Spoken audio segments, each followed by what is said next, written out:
नमस्कार, आगडी वेगळी रेसिपीमध्ये तुम्हा सर्वांचे मनापासून खूप खूप स्वागत आहे। आज आपण इथे बघतोय श्रावण स्पेशल उपवासाचा साबुदाणा वडा। मस्त असा कुरकुरीत आणि खुसखुशीत झाला आहे। तुम्ही बघू शकता मस्त असा टम्म फुगलेला आहे। साबुदाणा वडा तेलामध्ये अजिबात फुटलेला नाही आहे। तुमचाही वडा तेलामध्ये फुटायला नको म्हणून मी या व्हिडिओमध्ये काही टिप्स सांगितले आहे। तुम्हाला काय करायचं, हा व्हिडिओ पूर्ण बघायचा आहे, अजिबात स्किप करू नका, म्हणजे तुमचेही साबुदाणा वडे असे छान कुरकुरीत आतून खुसखुशीत असे होतील। चला तर मग आपण हा साबुदाणा वडा बनवायला सुरुवात करूया। पण त्या अगोदर जर तुम्ही चॅनलला नवीन असाल तर पटकन सबस्क्राइब करा आणि त्याचबरोबर बेल आयकॉन हिट करून ऑल सिलेक्ट करा। चला तर मग आपण असे कुरकुरीत साबुदाणा वडे बनवायला घेऊया। साबुदाणा वडा बनवण्यासाठी कोणते साहित्य लागते ते आपण इथे बघत आहे। इथे मी 1.5 वाटी साबुदाणा घेतला होता, याच वाटीने मोजून घेतला आहे आणि तो 4 तास भिजत घालला होता। तुम्ही बघू शकता मस्त असा टम्म फुगलेला आहे। बोटाने असा चांगला मॅश होतो, असा व्यवस्थित भिजून घ्यायचा, किंवा तुम्ही मग रात्रभरासाठी सुद्धा भिजत घालू शकता। 1 वाटी शेंगदाण्याचा कूट, इथं 5 हिरव्या मिरच्या घेतल्या आहे, त्याला बारीक कट केलं। कोथिंबीर आहे, अर्धा इंच आला आहे, जिरे आहे 1 चमचा आणि 3 मध्यम आकाराचे बटाटा उकडून घेतले आहे। आता हिरवी मिरची आणि आलं हे मिक्सरमधून याची ओबडधोबड पेस्ट करून घेऊया। आणि आपल्याला चवीनुसार हे सेंधव मीठ लागणार आहे, तर ते आपण घेऊया। यामध्ये सेंधव मीठ आहे। तर हा साबुदाणा इथे मी प्लेटमध्ये काढून घेतला, याचं सगळं पाणी निथळून घेतलं आणि आता यामध्ये हे बटाटे हाताने मॅश करून यामध्ये असे घालून घेऊया। इथं मी 3 बटाटे व्यवस्थित असे मॅश करून यामध्ये घालून घेते। आता इथं बटाटा व्यवस्थित मॅश करून घेतला मी। आता यामध्ये शेंगदाण्याचा कूट, चवीनुसार सेंधव मीठ। आपण हा साबुदाणा वडा उपवासासाठी बनवत आहे, त्यामुळे उपवासासाठी सेंधव मीठ आवर्जून वापरले जाते। बारीक चिरलेली कोथिंबीर, 1 चमचा जिरे आणि इथं आलं हिरवी मिरचीची भरड करून घेतली मिक्सरमधून, ते घालून घ्यायचं आहे। आपला श्रावण महिना चालू झाला आहे, तर आपण आज हा श्रावण स्पेशल उपवासाचा साबुदाणा वडा बनवत आहे। आता याला चांगलं हाताने मॅश करून घ्यायचं, हे मस्त असं व्यवस्थित। आता इथे तुम्ही बघू शकता मी व्यवस्थित हातानेच चांगलं हे मिश्रण मळून घेतलं आहे। आता याचे आपल्याला वडे करायचे आहे। इथं असा गोळा घ्यायचा, याचा आपल्याला वडा करून घ्यायचा।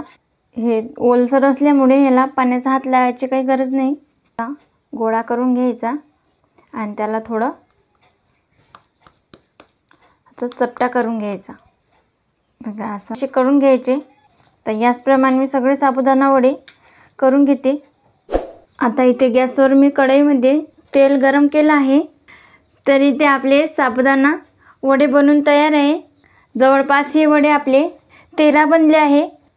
आपण जेव्हा तळायला घेऊ तेव्हा साबुदाणा वडा तेलामध्ये फुटणार नाही, म्हणून एक तुम्हाला ट्रिक सांगते।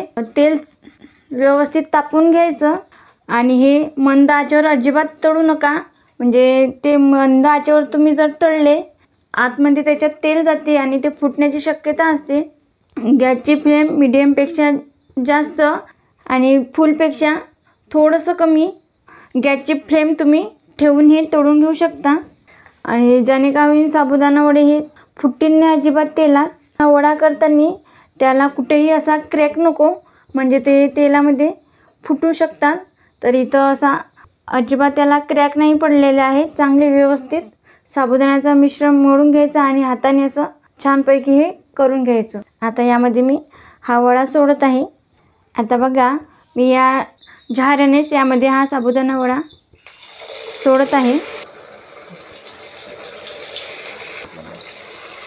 आता इथं पलटवायची अजिबात घाई करायची नाही, एक बाजू चांगली होईपर्यंत तळून घ्यायची, नाहीतर मग आपण पलटवायची घाई केली तर साबुदाणा फुटून तेला अंगावर उडण्याची आपल्याला भीती असते।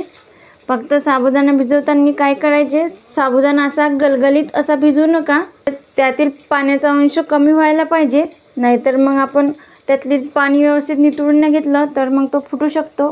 तुम्ही बघतच असाल एक बाजू छान अशी गोल्डन रंगावर तळली गेली आहे। आता याला पलटी करून घ्यायची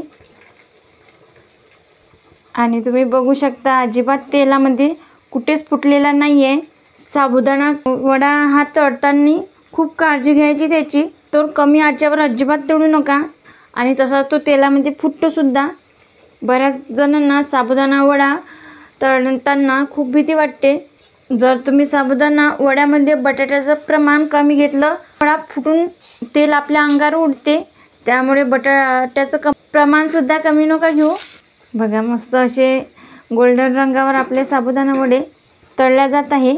आणखी त्याला थोडा कुरकुरीत होईपर्यंत तळून घेऊया, म्हणजे खाताना वेगळीच मजा येते। जर तुम्हाला साबुदाणा वडा तळताना भीती वाटत असेल तर अशा झाऱ्यामध्ये घ्यायचं आणि यामध्ये सोडायचं, तेल अंगावर उडण्याची शक्यता पण कमी होते। मी झाऱ्यानेच यामध्ये सोडते ते।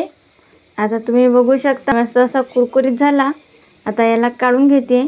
बघा मस्त असा सुंदर रंग आलेला आहे, तर टम्म फुगलेला आहे, अजिबात तेलामध्ये फुटला नाही आहे। आता आपण हे काढून घेऊया।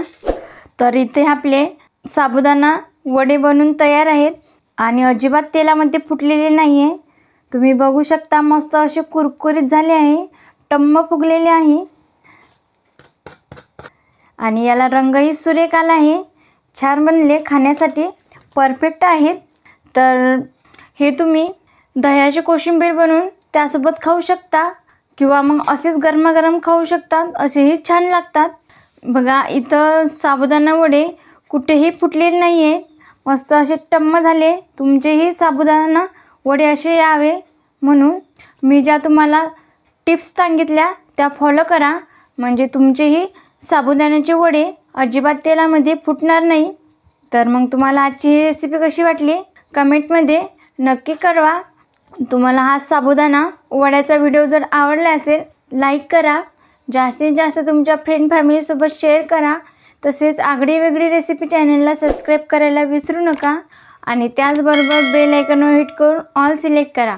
आज वेळात वेळ काढून तुम्ही ही रेसिपी बघितल्याबद्दल तुम्हा सर्वांचे मनापासून खूप खूप धन्यवाद। अशी छान छान रेसिपी बनवून खात जा। भेटूया नेक्स्ट व्हिडिओमध्ये।